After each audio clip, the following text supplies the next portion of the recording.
Fear holds us all back from reaching our goals, and especially when it comes to learning English, from feeling free to express ourselves and communicate effectively.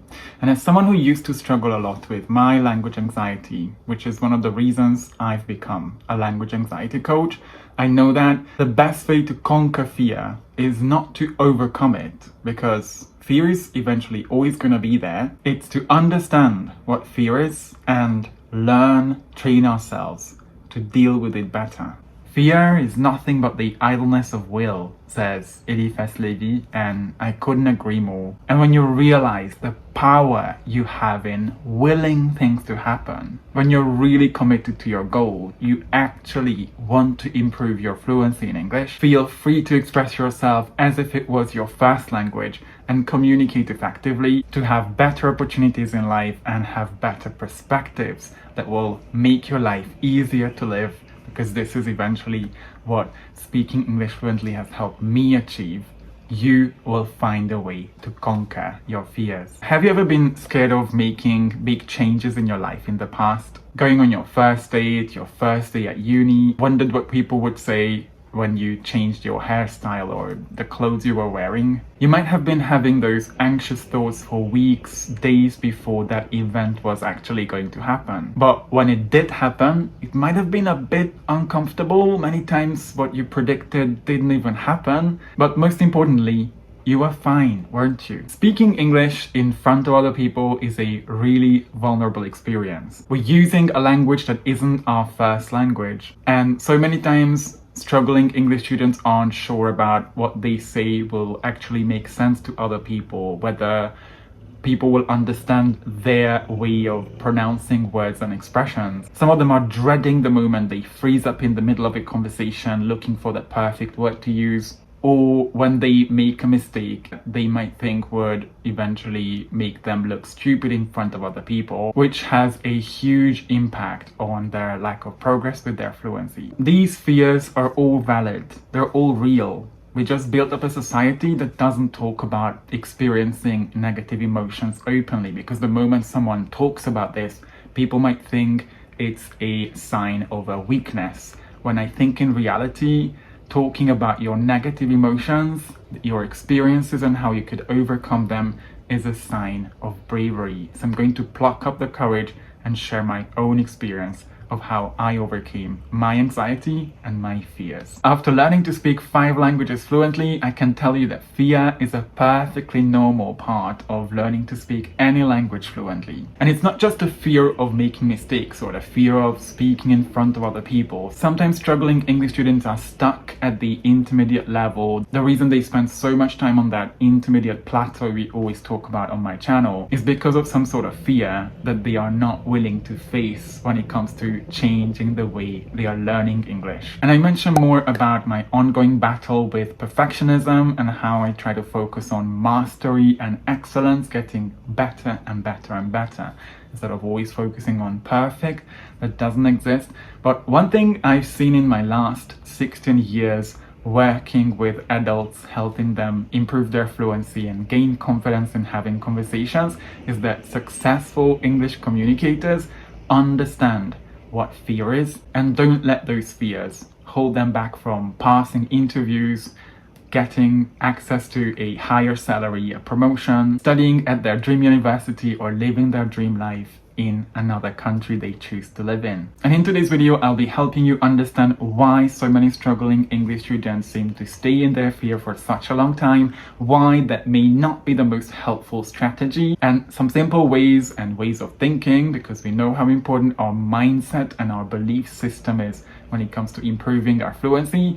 Ways you could snap out of your fear so you can start accelerating your journey of learning to speak English fluently. Hey English learner, welcome back to my channel. I really appreciate you carving out time to watch my videos. I don't take this lightly. This is a channel for serious English learners who want to learn how to make vocabulary more memorable and how to speak English more freely, confidently and comfortably with the help of listening and spoken interactions. So if these are topics you're interested in and you'd like to find out more about, make sure you subscribe and hit that notification bell so you can get all my updates whatever I upload here and have access to all the information you need so you could thrive in improving your listening, speaking, and vocabulary as well. As someone who was struggling a lot with my anxiety, not just about learning languages, making mistakes, not sounding perfectly, but also in my private life, I did everything I could to find out more about fear, anxiety, why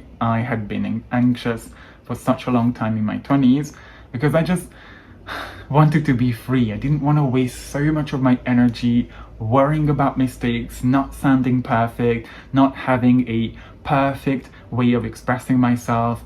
Also, and I mentioned this a lot, not being a native English teacher. Non-native English teachers in 2023 still get a lot of criticism. And most importantly, not always thinking about things that deep down I knew they weren't true. Things like, I'm going to be embarrassing myself when I make a mistake. Or after so many years of learning English, you still can't put together a sentence without hesitating, making a mistake, or struggling. What a loser.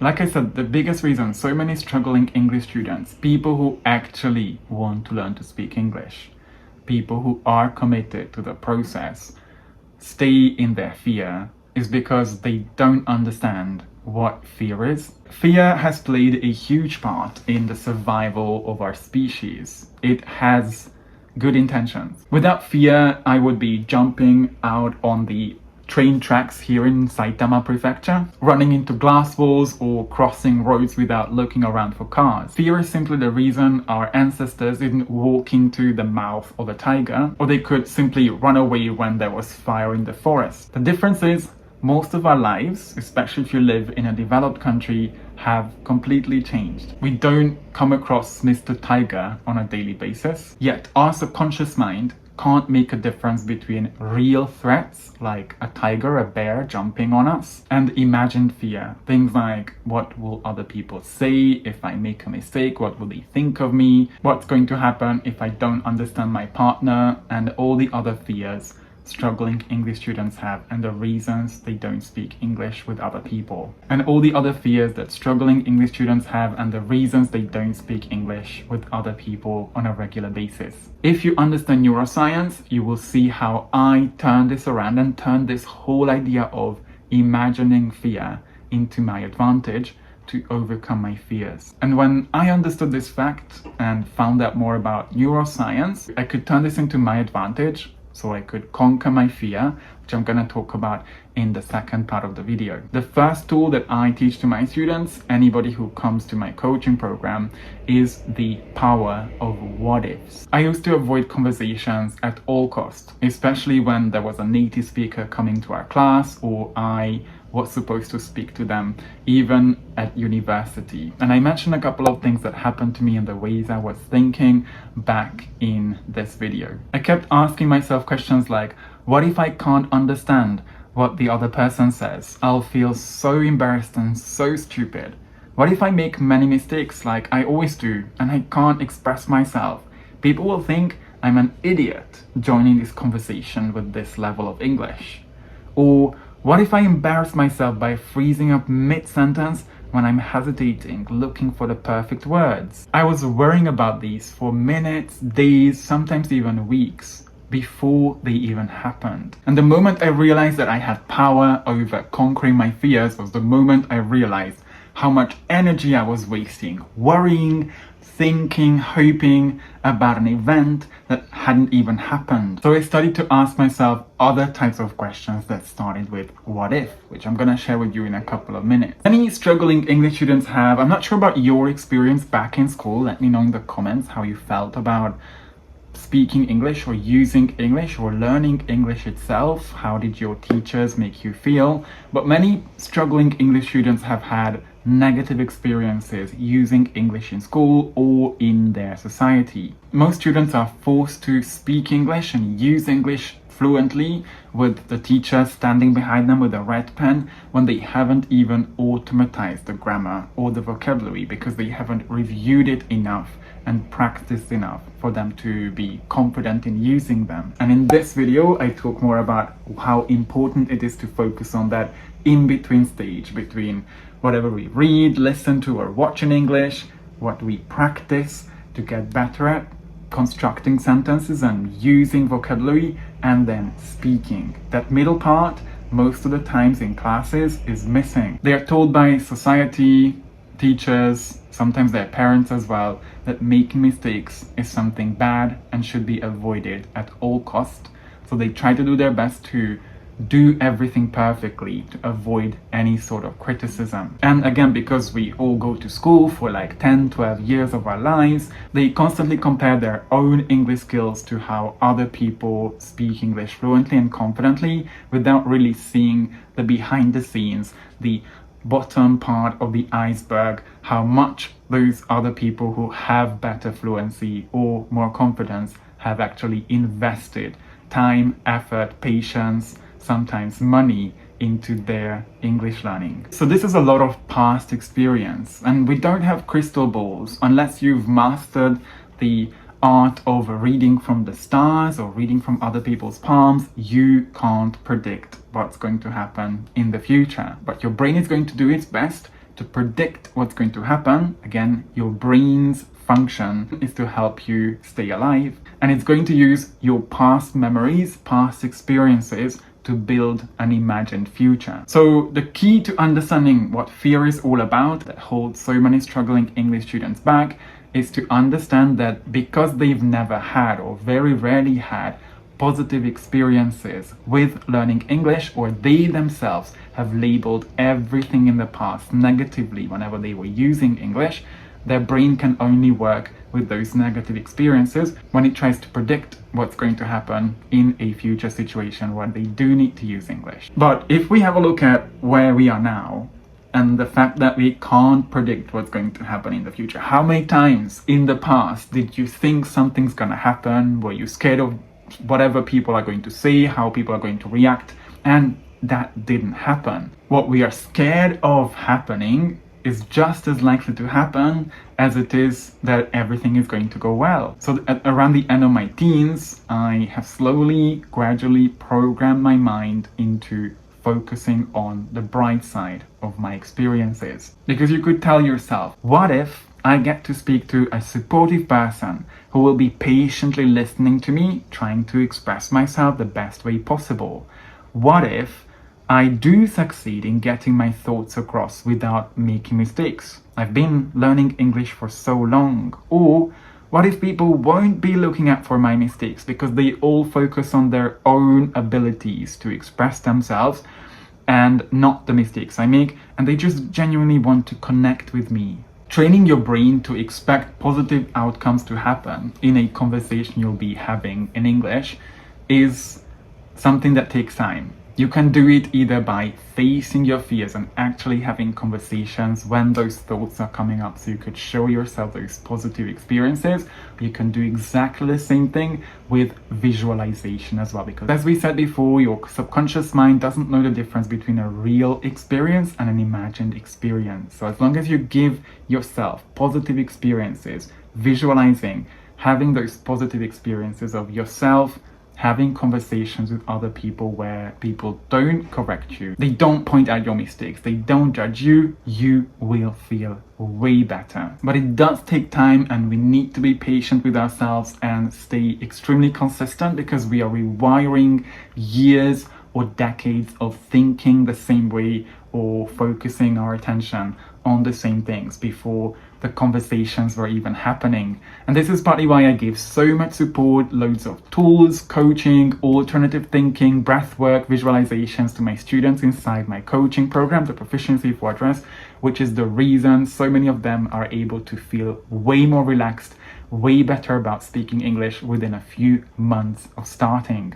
As long as you do your best and focus consistently on shifting your attention away from the negative thoughts to expecting positive, amazing things to happen in that conversation, because again, you don't know what's going to happen, you will get there. You will not only expect good things, a lot of improvement and connections to take place in conversations in English, but you have slowly shown yourself positive experiences of having conversations and interacting with other people, and slowly learn to stay calm while speaking English. The most important thing to understand is that fear is with us all the time. This is a normal human experience. and we should definitely stop judging it as something bad. It's just simply there to protect us from dying. But have you ever heard anybody dying of speaking English with other people?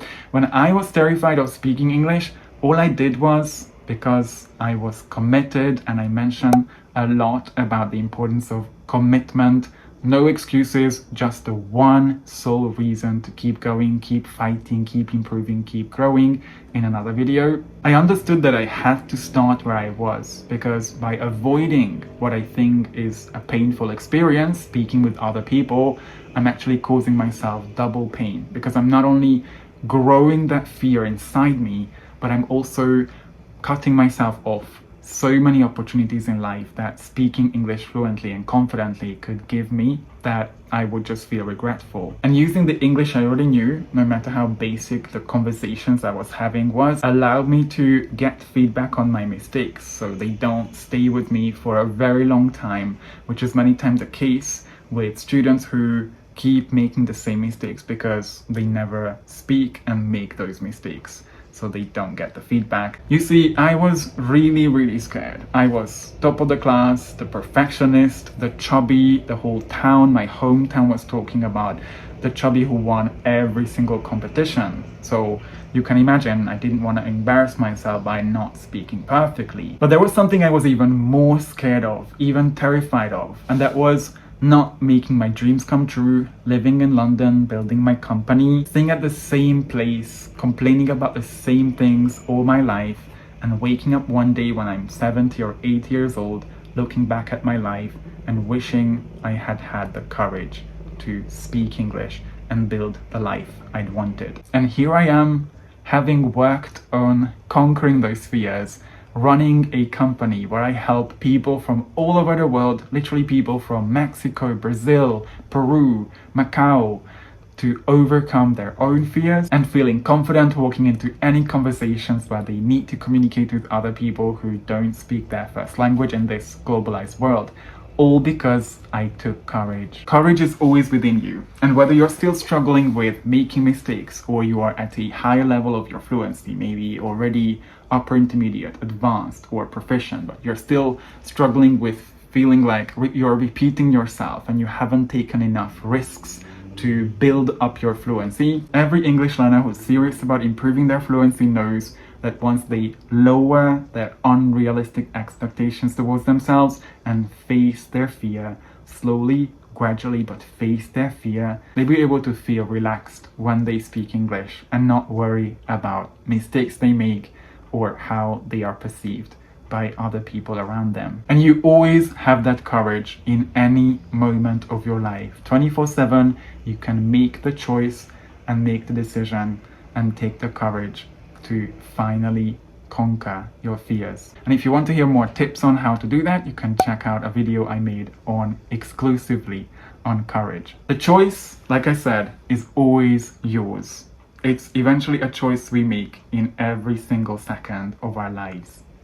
You can either leave this video and go back to your own self. You can either leave this video, join the crowd of English students who are just going to keep studying grammar, staying in the theory, in the information, not feeling like they know enough so that they can have real conversations with real people, thinking that they are actually learning English when what they do is just observing English, studying English, and collecting more information, using old ways of studying English with translations, memorizations that don't actually build their fluency skills, and then wondering why they don't remember vocabulary when they speak, while they freeze up in the middle of a conversation, and then of course staying with their fear that just keeps growing and growing. Or you can choose to focus on doing activities that actually improve your fluency, that help you automatize the grammar, the expressions, the phrases you say, so you don't worry about freezing up because you will have known all the phrases and expressions, and who in a year or two from now, through consistent practice and focusing on taking the right steps towards fluency,